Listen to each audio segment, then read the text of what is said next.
vous ou l'un de vos proches avez rédigé un testament ou plusieurs testaments et vous vous demandez lequel sera le valable pour votre succession? Et que se passe-t-il lorsque plusieurs testaments se contradisent? C'est une situation très courante, malheureusement, et source de conflits familiaux et de procédures judiciaires très longues et coûteuses. Dans cette vidéo, je vais vous expliquer de manière simple quelles sont les règles en droit espagnol lorsqu'il y a une succession de testaments, lorsqu'il y a des testaments étrangers et comment éviter les erreurs très coûteuses, surtout dans les successions internationales. C'est parti. Le principe de la dernière volonté en Espagne. En Espagne s'applique le principe de la dernière volonté. Et qu'est-ce que cela veut dire? Quand une personne a fait plusieurs testaments, c'est le dernier testament qui prévaut. Autrement dit, le dernier testament va révoquer le testament antérieur, mais avec une précision. Cela ne sera pas le cas lorsque le même testateur a précisé de manière expresse qu'il souhaitait conserver une partie de l'Ancien Testament. Mais attention, si le dernier testament est déclaré nul ou invalide, c'est l'antérieur testament qui va régir la succession. C'est-à-dire, si vous avez rédigé un testament en 2013 et que vous avez rédigé un testament en 2018, si le testament de 2018 devient nul, alors c'est le testament de 2013 qui va régir votre succession. Et que se passe-t-il si vous avez fait deux testaments dans plusieurs pays parce que vous avez des différentes nationalités ou des biens un peu partout dans le monde ou dans plusieurs pays? La première question qui se pose, si j'ai déjà fait un testament dans mon pays d'origine ou dans mon pays de résidence, est-ce que j'ai besoin de faire un testament en Espagne? Ça dépend. Ça dépend de l'espèce, car chaque succession est unique et selon la loi applicable, ça pourrait vous convenir d'établir un testament en Espagne. Mais encore une fois, c'est au cas par cas. Dans tous les cas, gardez bien à l'esprit une chose. Il y a une seule loi et une seule qui va régir toute la succession avec indépendance de votre lieu de résidence, avec indépendance du lieu de résidence des héritiers ou du lieu des situations des biens. Une seule loi va être applicable dans tous les pays. Et en général, cette loi, c'est la loi du pays de la dernière résidence habituelle du défunt. Mais il y a une petite exception. Si cette personne-là avait fait un choix de loi, c'est-à-dire que dans son testament avait décidé d'appliquer le droit de sa nationalité, alors ça serait le droit de sa nationalité qui va régir toute la succession. D'où l'importance de bien planifier votre succession et d'établir un testament. Imaginons par exemple un citoyen espagnol qui déménage au Luxembourg. Ce monsieur, lorsqu'il habitait en Espagne, avait rédigé un testament en 2010 qui en fait remplissait les conditions de la loi espagnole. Ensuite, une fois qu'il est au Luxembourg, il décide de faire un nouveau testament. Dans ce testament, ce monsieur ne fait pas un choix de loi, c'est-à-dire il ne décide pas d'appliquer la loi espagnole à sa succession. Dans un premier moment, dans le testament espagnol, monsieur avait désigné ses enfants comme héritiers. Par contre, dans le Deuxième Testament, il avait désigné comme héritière à son épouse.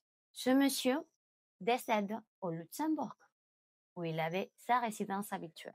Quelle est la loi applicable dans cette succession? Bien, naturellement, c'est la loi de Luxembourg, même s'il avait fait un testament qui ne désignait pas la loi applicable. Il va falloir bien vérifier que les clauses de ces testaments soient valables d'après le loi luxembourgeois.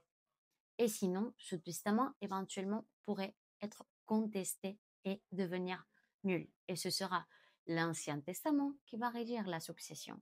Comme vous pouvez imaginer, ce type de situation est très dangereuse, surtout si vous ne faites pas de référence à une certaine loi applicable, car ça se peut que vous pensez à la loi espagnole lorsque, par exemple, vous allez rédiger votre testament ailleurs, mais que finalement, ce soit une loi étrangère qui va régir la succession.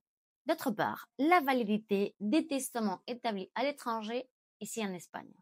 Un testament fait à l'étranger peut être évidemment valable en Espagne, mais il faut aussi respecter certaines conditions. En concret, il faut respecter les lois du pays où ce testament a été rédigé et octroyé. Par exemple, un testament qui a été établi en Suisse en respectant la loi suisse va être aussi valable en Espagne. Évidemment, on parle de la forme du testament. En ce qui concerne le fond du testament, c'est-à-dire les règles légales et ce qui vous intéresse à vous, c'est-à-dire qui va hériter et combien, c'est une question de fond. Et cela va être traité par la loi applicable à la succession, que va dépendre soit du choix de loi du testateur, soit de la dernière résidence habituelle du défunt. Par exemple, si vous avez rédigé un testament ailleurs et que c'est la loi espagnole qui va régir votre succession et que vous n'avez pas prévu de léguer la réserve héréditaire aux héritiers réservataires, ça se peut que ce testament soit inappliqué de manière partielle en Espagne. Au quotidien, nous retrouvons beaucoup de problèmes liés aux testaments multiples, que ce soit parce qu'il y a plusieurs testaments dans un pays ou dans des pays différents. Absence de choix de loi. C'est-à-dire, vous allez tout simplement laisser au hasard la loi qui va s'appliquer à votre succession. Des testaments contradictoires. Vous rédigez un testament en Espagne et un testament en Suisse, et ceux-ci, ils sont contradictoires. Qu'est-ce qu'il va se passer? On va finir dans une procédure judiciaire. Déclasse testamentaire mal rédigé. Ce n'est pas facile de rédiger un bon testament, surtout lorsqu'il y a un élément international ou qu'il y a des conflits dans la famille. Dans ces cas-là, il faut garantir ou au moins bloquer au maximum votre testament. Une clause mal rédigée peut faire que votre testament et bien sûr votre volonté ne soit pas respectée. Des mauvaises traductions des testaments. Nous avons vu des situations où il y avait un testament qui était rédigé en double colonne et la partie espagnole et la langue étrangère étaient contradictoires. Alors, qu'est-ce qu'on va faire? Normalement, cela finit dans une procédure judiciaire aussi. Des modèles de testament. Nous voyons beaucoup de modèles qui vont faire les notaires, mais qui ne vont pas respecter les éléments liés à votre affaire. Cela pose aussi beaucoup de problèmes. Évidemment, vous allez établir un testament, mais ce testament, ce n'est pas qu'il ne servira pas, mais il ne va pas régler le problème que vous avez sur la table, surtout lors de successions qui vont être spécialement compliquées. Oubliez certains biens, surtout ceux qui sont à l'étranger, désigner des exécuteurs testamentaires ou des administrateurs, mais que cette désignation ne soit pas valable conformément à la loi applicable à la succession.